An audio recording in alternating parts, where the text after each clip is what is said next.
चित्रलेखा और सीधे पलंग के साथ ही अनिरुद्ध जी को उड़ा ले आए। आकाश मार्ग से ले आकर के उषा के कमरे में दे दिया। घर का भेदी लंका जाए, निंदक नियरे राखिए, आंगन कुटी छवा। कहा गया है कि निंदक नियरे राखिए, आंगन कुटी छवा। घर ही के भैया भविष्य। जब घर में ही चूक हो गया तो फिर अब क्या? अब भाड़ा वसूल के घर में ला करके उषा के कमरे में अनिरुद्ध जी को ला करके चित्रलेखा ने दे दिया। उषा अनिरुद्ध जी को पा करके महाराज बड़ी खुश है। अनिरुद्ध जी और उषा धीरे धीरे एक ही साथ रहने लगे उसी महल में। और इधर महाराज भगवान के तो इतना लड़का रहा, भगवान के पता नहीं चलता था कौन घरवा में है और कौन घूम रहा। कहाँ लेखा जो रजिस्टर लेके दिन भर लड़के खोजे मुझे हैं, इतना जदुवंश। अब वही में अनिरुद्ध जी गायब। लड़का तो वैसे नतियों खाची हो, और नाती कहाँ से खोजे मुझे।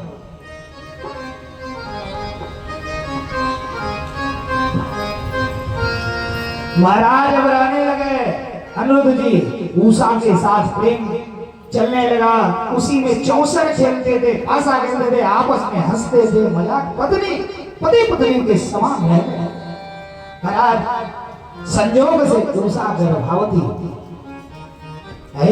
प्यारे एक दिन पुष्पांग जो मंत्री था, उस मंत्री ने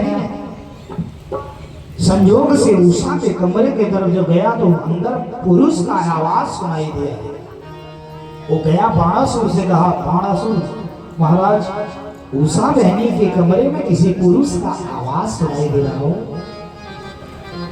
उसने कहा ऐसा वो ही नहीं। लेकिन जब बाहर निकला महाराज ने देखा झंडा टूट गया है। भोले बाबा के कथन अनुसार महाराज भागे भागे आया तो दरवाजा बंद है। उषा दरवाजा खोल। माई बाप दरवाजा खोल रही है और जैसे खोली तो उसमें प्रद्युम्न जी और उषा को देखा। इतना बड़ा आघात। प्रद्युम्न जी को कहा बंदी बना दो। प्रद्युम्न जी शास्त्र लेकर ही खड़े थे, खड़े हो गए। इधर महाराज नारद जी बीड़ा बजाए। श्रीमन नारायण नारायण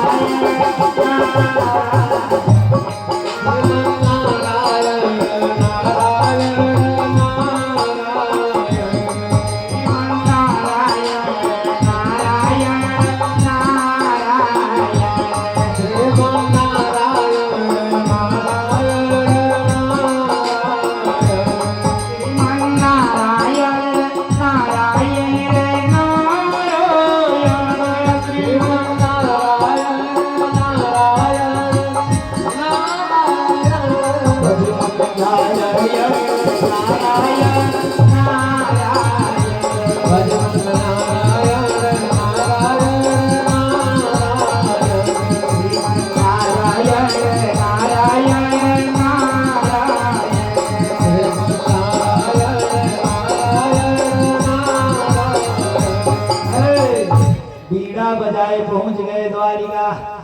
और द्वारिका में जाकर के भगवान से बतलाए आपके नाती अनिरुद्ध को बाणासुर बंदी बना लिया।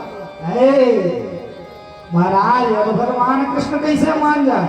नाती अरे साग नहीं, सागे के पानी है।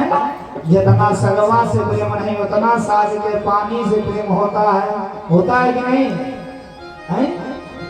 महाराज भगवान को उड़ा गए। जदुवंशियों के लिए सेना तैयार की है, नारायणी सेना। और चढ़ गए सोनितपुर। बाणासुर की राजधानी सोनितपुर में भगवान चढ़ाई कर दिए। और जैसे महाराज चढ़ाई किए पहुंचे बाणासुर के गेट के पास। अब भगवान शंकर कहे थे जब कोई आपत्ति आएगी तो मैं तुम्हारे महल का रक्षा करूंगा, टेंशन मत लो, नो टेंशन। महाराज भोले बाबा पहुंच गए। आज जैसे भोले बाबा पहुंचे कहे बस अंदर नहीं जाना है। अरे महाराज कृष्ण कहे मेरे जाने दीजिए। कहे नहीं मेरे रहते जाना नहीं है, अंदर प्रवेश नहीं है, नो एंट्री। महाराज अब क्या हो? अब भगवान भोलेनाथ से युद्ध होने लगा। महाराज शंकर जी दुनिया से छोड़ने लगे क्या? बारिश का जल, बारिश छोड़ने लगे फुहारा, ये सब भागे आयनिया से। तमाम जदुवंशियों को भी शंकर जी के गण लगे मारने। आज जब मारने लगे तो कृष्ण भगवान कहे अब क्या करूं? भगवान सोच रहे हैं तौले शंकर जी दुनिया से छोड़ दिए ज्वर। आज जब ज्वर छोड़े तो ये सब बुखरा गए, जिन्ना जदुवंशी के बीमार पड़ गए। आज जब बीमार पड़े कृष्ण भगवान सोचे, कृष्ण भगवान तुरंत दुनिया से छोड़ दिए जम्हाई वाला बाण। अब शंकर जी के जितना गौण थे सब लगे सोने जमुआने। जैसे उजरमान जी हमारे जाके कुलरवा के पसमा बैठे हैं, बैठे बैठे कुलरवे पे सो गए। भगत जी बता इन्हीं सुधा 2:30 बजे तक जाग रहा हूं मैं, आज सुबह 5 बजे फिर जग, 3 घंटा सो रहा हूं। नींद आ रही आप लोगों को? बोलिए कृष्ण भगवान की जय। हमारियों नहीं दिया बता।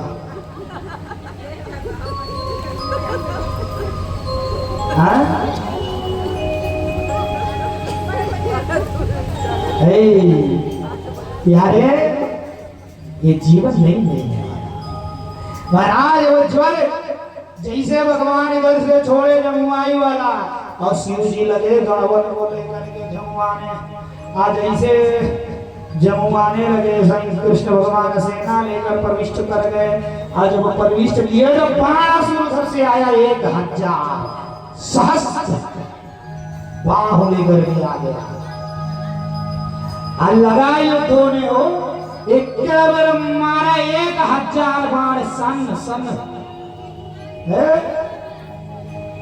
आयनिया से भगवान जब क्रोधित हुए तो सुदर्शन चक्र को आदेश दिए कि इस बाणासुर का अभिमान इसका हाथ है। भगवान का तो भोजन है अहंकार। अभिमान गोविंद ही भावत नहीं। महाराज भगवान छोड़े इधर से सुदर्शन चक्र, इस चक्र जाकर के बाणासुर के हथवा को लगा काटने। खसखस खसखस जैसे ना कंपाइन का डगा है, काटते काटते अब इसका हाथ लगा काटने। बाणासुर की माई थी कोटरा।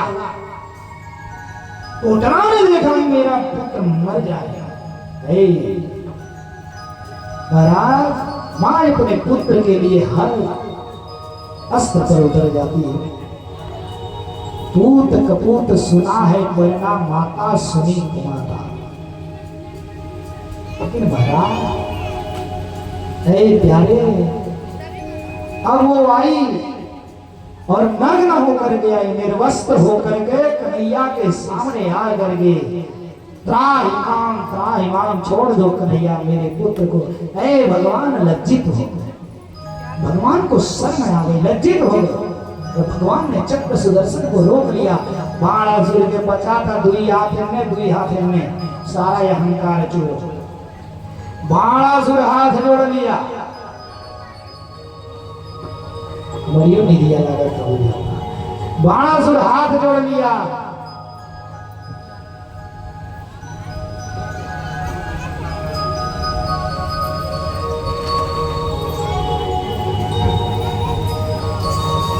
बाणासुर हाथ जोड़ लिया। और हाथ जोड़ने के बाद उषा और अनिरुद्ध को अब बराती तो आया ही है, बराती का आएगा। भगवान उतना जदुवंशी लेके युद्ध करे तो आए ही है, अब जितना युद्ध करे आए गई है बन गए बराती।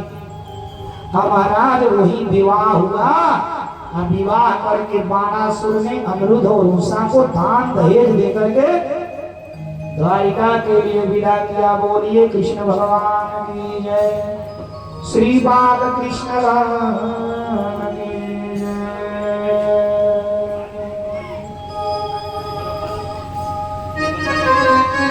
महाराज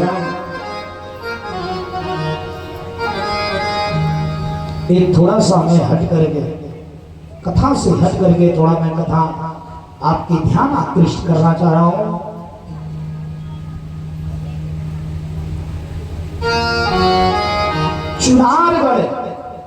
चुनारगढ़ में एक बहुत बड़े सेठ थे, नरसी सेठ, और उनके भाई पुलिस के बड़े अधिकारी थे।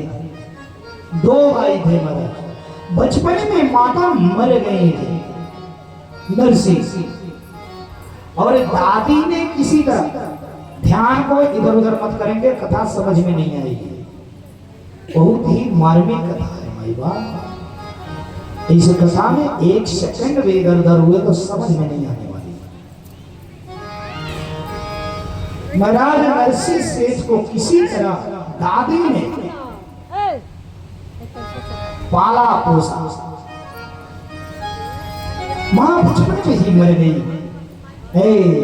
समय पर दादी भी मर गई, बेचारे अकेले पड़ गए।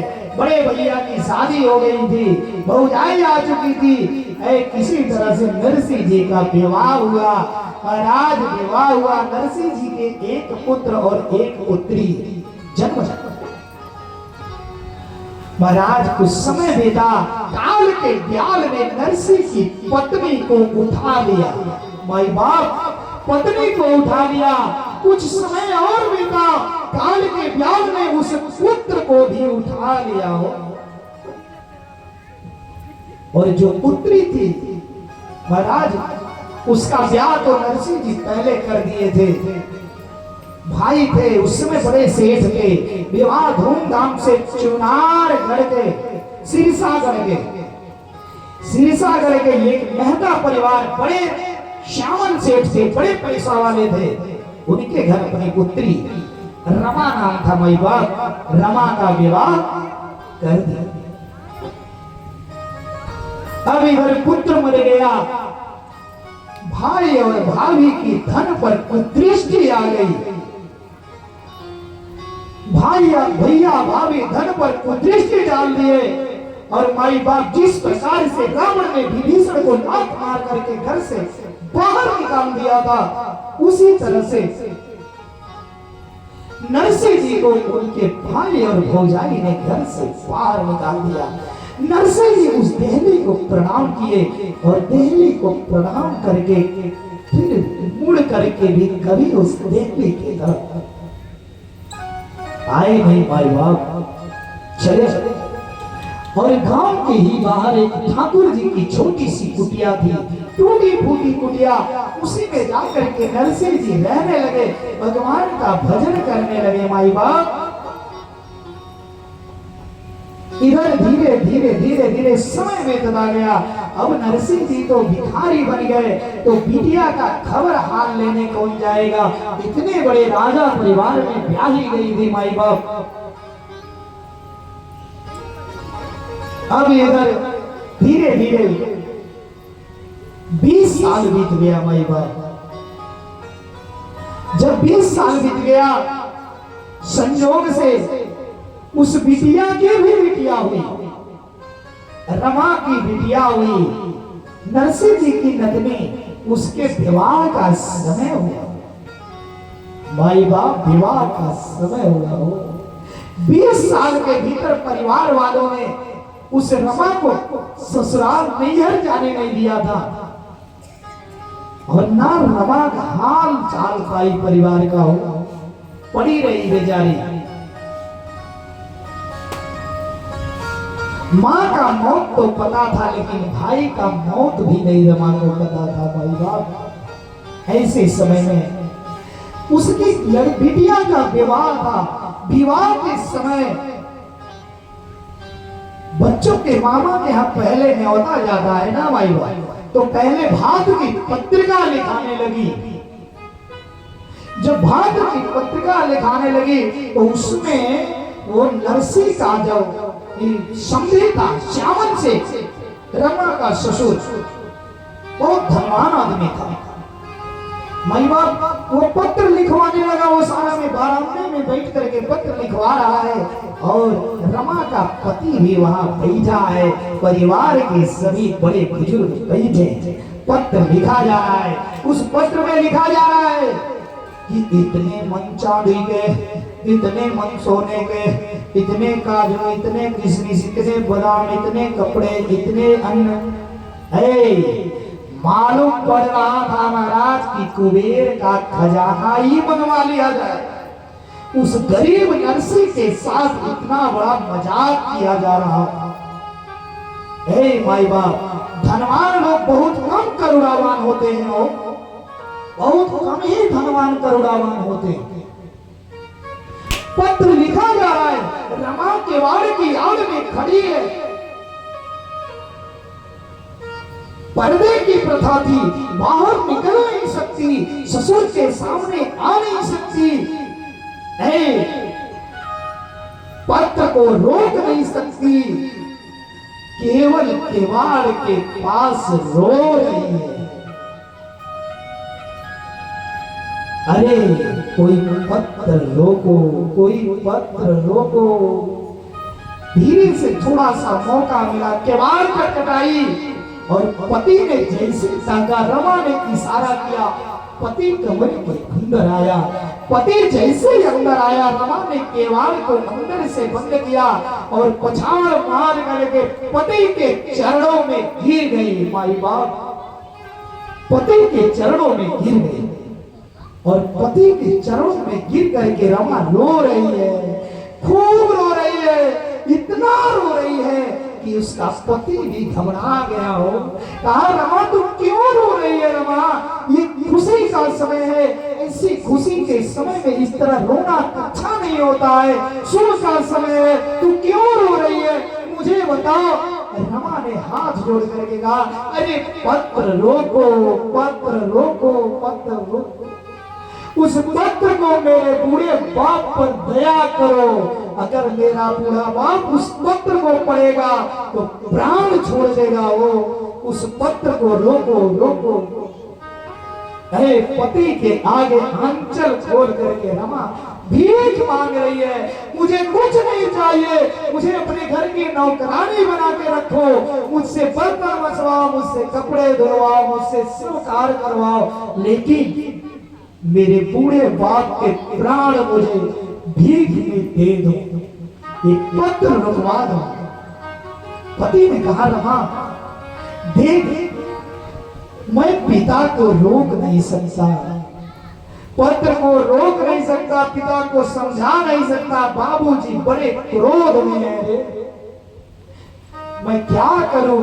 ठीक है, पत्र लिख रहे हैं, लिखने दो, लाने की व्यवस्था है, उनको जो रहेगा लाएंगे, ना ले आएंगे, उनकी व्यवस्था है, लेकिन मैं कुछ कर नहीं सकता। रमा रो रही है महाराज। आज एक गरीब के साथ मजाक किया जा रहा है। माई बाप, उस पत्र को नाव को दे दिया गया, नाव पत्र लेकर के जाने लगा। रमा ने नाव को अंदर बुलवाया, कहा, भैया इस पत्र को मेरे पिताजी को तो दे देना, लेकिन कह देना कुछ आने होने के चक्कर में नहीं पड़ेंगे हो। ये तो सगुन का, शुभ का सगुन है, इसलिए लिख दिया गया है, लेकिन लाने के चक्कर में नहीं पड़ेंगे। माई बाप, पिता और पुत्री का नाता बड़ा ही पवित्र होता है, बहुत ही पवित्र रिश्ता है। माई बाप, अगर कोई व्यक्ति दिन भर कमा करके अगर थका सहता घर में जाता है ना, तो पहले अगर बिटिया होती तो जल लेकर के वही बिटिया आती है। और अगर उसके चेहरे पे थोड़ी सी भी उदासी दिखती है तो बिटिया जा करके माँ से कहती है, माँ बाबूजी पता नहीं क्यों उदास, उनका मुख झुका हुआ। जा करके बाबूजी से पूछ, माँ बाबूजी क्यों उदास है।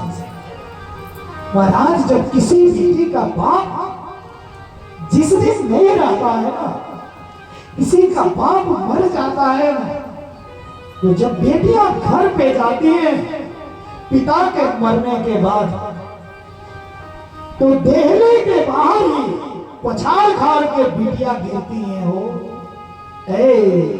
आज से ये देहली मेरे लिए पराई हो गई, पराई हो गई।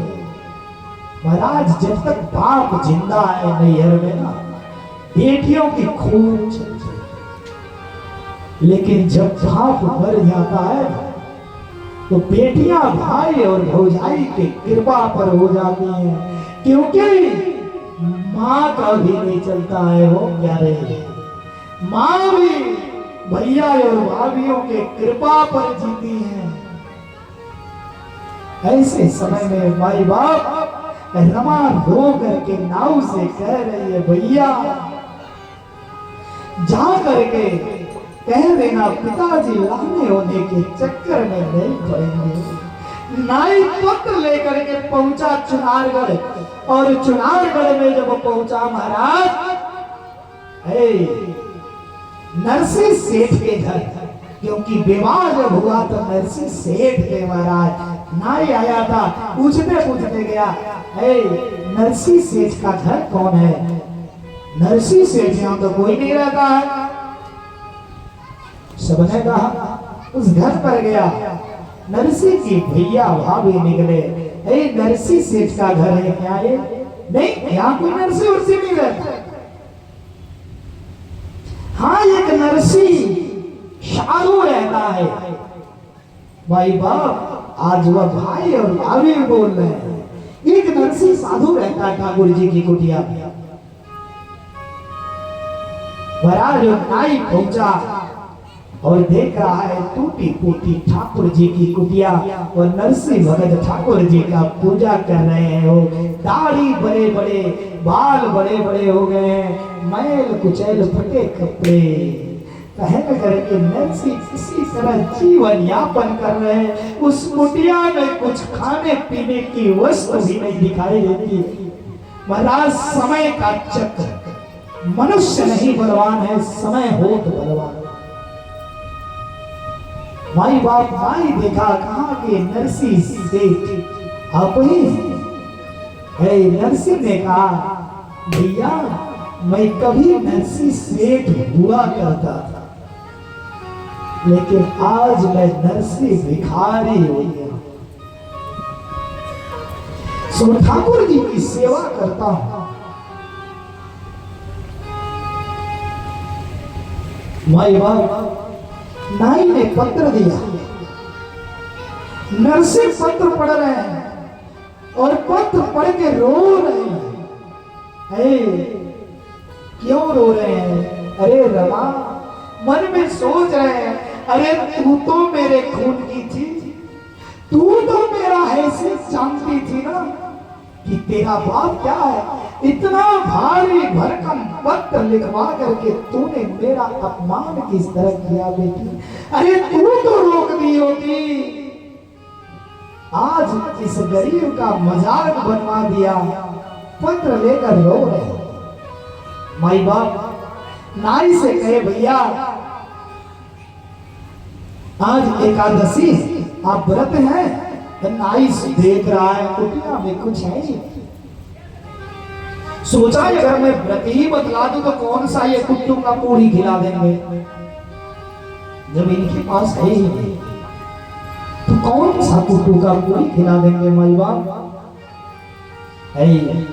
नरसिंह ने कहा, भैया बैठो, मैं आपके जल पान फलहार की व्यवस्था करवाता हूँ।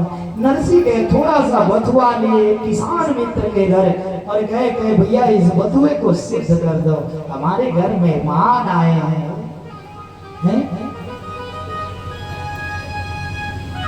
माई बाप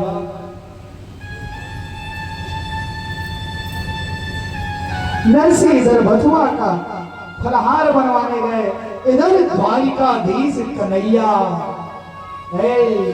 मुनीम का भेष बनाए, मुनीम का भेष बनवा करके कंचन के पात्र में रजत की कटोरियों में स्वर्ण और चांदी की, सोने की थाल चांदी की कटोरियों में 56 व्यंजन बनवा कर पकान लेकर के परमात्मा आ गए। और इधर महाराज दोपहर का समय था, नाव बेचारा थक गया था, सो गया था। महाराज जो सोता है उसे जगाता है कि तो भगवान, और नहीं तो संत बोलिए कृष्ण भगवान की। अरे चौधरी साहब उठो, चौधरी साहब उठो। नाई उठा, कहा बताएं? अरे मैं नरसी का मुनि हूँ, लीजिए ये फलहार कर लीजिए। अरे वाह, नाव तो देखा भैया 56 प्रकार का व्यंजन, जिसका कभी जीवन में नाम ही नहीं सुना है, खाना तो दूर, देख करके खुश हो गया। और नाई खाया, मुनीम जी बैठ करके पंखा कर रहे हो, परमात्मा रूपी मुनि पंखा कर रहे नाई।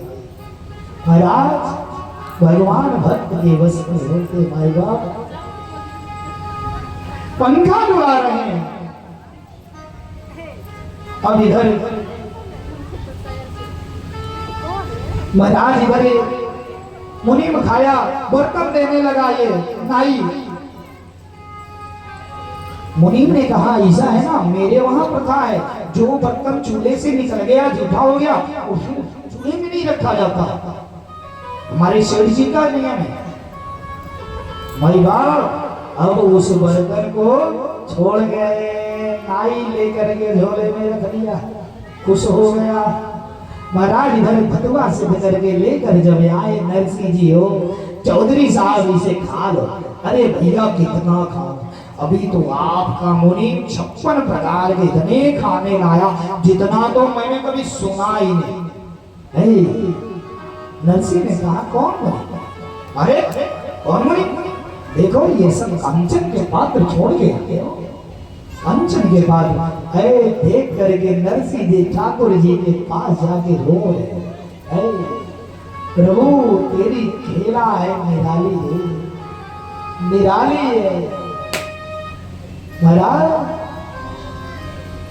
इसके बाद माई बाप नाई गया, समय आया, विवाह का डेट नजदीक हुआ। नरसिंह जी महाराज किसान मित्र था, उससे गए और जाकर के उसकी बैलगाड़ी मांगा। वो भी बैलगाड़ी बिगड़ा हुआ था, किसी तरह बूढ़े बैल थे, और उसी पे 2-4 अंधे साधु ऐसे वैसे साधुओं को लिए और बैठ गए, और बैठ करके भगवान का भजन करते हुए निकल गए। कहाँ? सिरसा के। माई बाप जब रास्ते में गए, संजोग से भगवान भी जब परीक्षा लेता है ना, बड़ा क्रूर होकर के परीक्षा लेता, बड़ा क्रूर होकर। महाराज वो बैलगाड़ी के चक्का निकल गए, लुढ़क गए, सभी साधु गिरने से बच गए।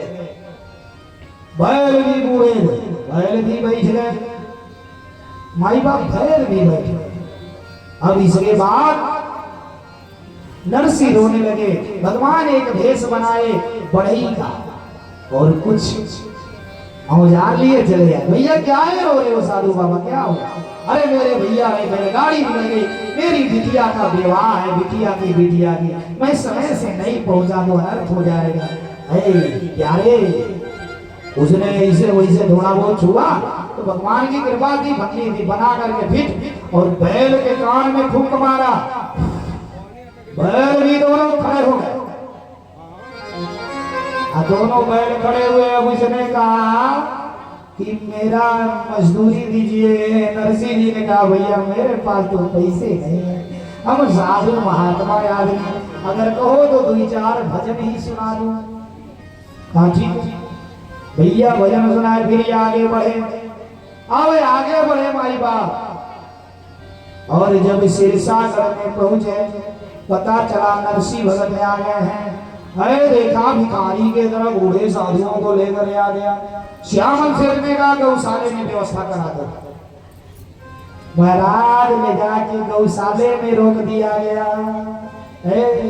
क्या रे ऐसे गौशाला में ना जिसमें बूढ़ी बूढ़ी गायें थी, चारों तरफ बदबू ही बदबू गोबर की हो रही थी। नरसिंह जी तो बड़ा प्रसन्न है, भगवान हमारे लिए तो अच्छा, हम तो सत्संग को अच्छी जगह मिले, भजन करने में आनंद आया, कोई पानी तक नहीं पूछा। और जितनी सांसें थी सांस निकालने वाली जितनी सांसें थी सभी सांस में पहुंच करके रमा को लगी बोलने कलमोही ऐसी भिखारनी दरिद्रनी तेरा बाप आया नाक कटवा दिया, ये किया वो किया, तमाम इतना बुरा है प्यारे, इतना रो रही है रमा ना, किवाड़ बंद करके रमा रो रही।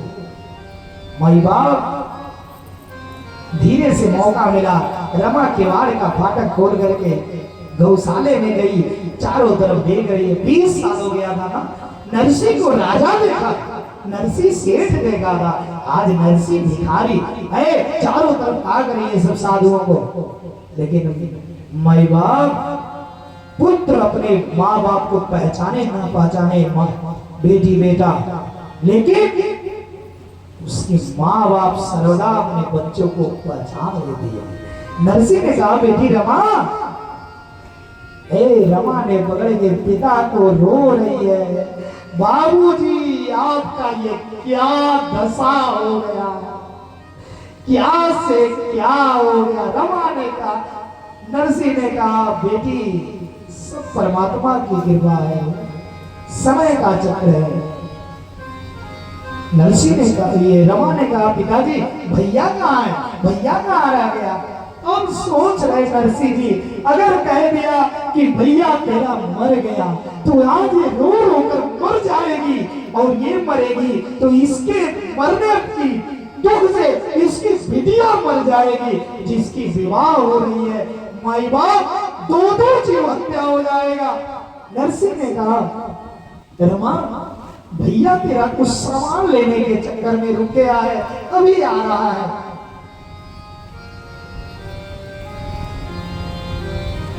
माई बाप रमा वहां से गई और इधर फिर वही मुनीम जो मुनीम का भेष बना के भगवान नाई को भोजन कराए गए, उसी मुनीम का भेष बना के द्वारिकाधीश ने कुबेर को आदेश दिया, ऐ कुबेर सारी बैलगाड़ियों में धन भर दो और लेकर के महाराज कई बैलगाड़ियों से मुनीम भेषधारी। अरे नगर में हल्ला हो गया, नरसिंह का मुनीम इतने बैलगाड़ियों से तमाम धन लेकर के आ रहा है प्यारे। और आते ही मुनीम गौशाले में गया, नरसिंह को प्रणाम किया। नरसिंह ने कहा अरे प्रभु, नरसिंह पहचान गया ये प्रभु है भगवान। बस भगवान ने कहा बस नरसिंह नहीं, अभी कुछ नहीं, अभी मुझे करने दे, तू मेरा भक्त नहीं, मैं तू मेरा सेठ है और मैं तेरा मुनीम हूँ, अभी कुछ नहीं। महाराज इधर हल्ला हो गया, वही सांसें जितने जिसके रमा को इतना बुरा भला कही, जो सांसें सांस निकाल लेती थी वही सांसें रमा को चूमने लगी। रमा अरे तू तो लक्ष्मी है रे, तू बड़ी प्यारी है, तू बहुत ये है वो है। महाराज इतना चूमने लगी, एक बुढ़िया थी जिसके दांता नहीं था, उसने दिया रमा अरे मेरी बेटी तू तो बड़ी बड़ी लक्ष्मी है रे, कहाँ बदे मेरी। और महाराज इतना चूमी सब कि थूके थूक भर दिए रमा के मुंह पर, चुमते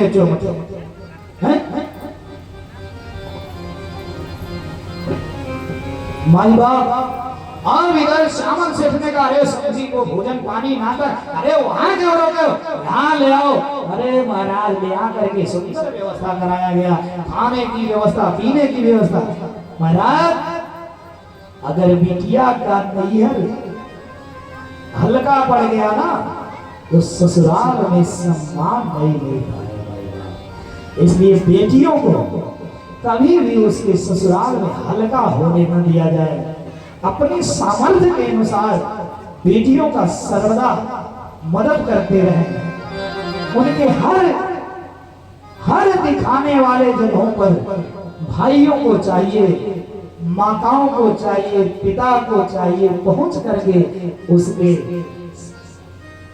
सम्मान को बचाएं। माई बाप अब इधर भाई की खोज हो रही है। इमली घोटाव वाला कार्यक्रम हो रहा था। माई बाप द्वारिकाधीश एक वेश बनाए, इसके भाई का रूप बना करके हो इमली घोटा रहे हैं द्वारिकाधीश कन्हैया। माई बाप भगवान भक्त के बस में सर्वदा रहता है।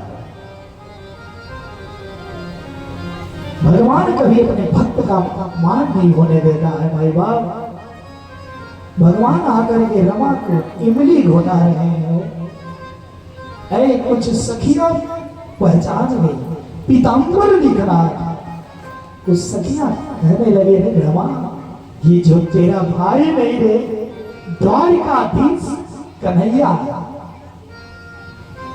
ऐ रमा चरणों में गिर गई और महाराज रमा के सम्मान को परमात्मा ने आकर के सभा में बजाया। जिस प्रकार से द्रौपदी के सम्मान को आकर के द्वारिकाधीश ने बचाया था, उसी तरह रमा के सम्मान को बचाया। बोलिए कृष्ण भगवान की जय, श्री बाल कृष्ण लाल की जय। तो कहना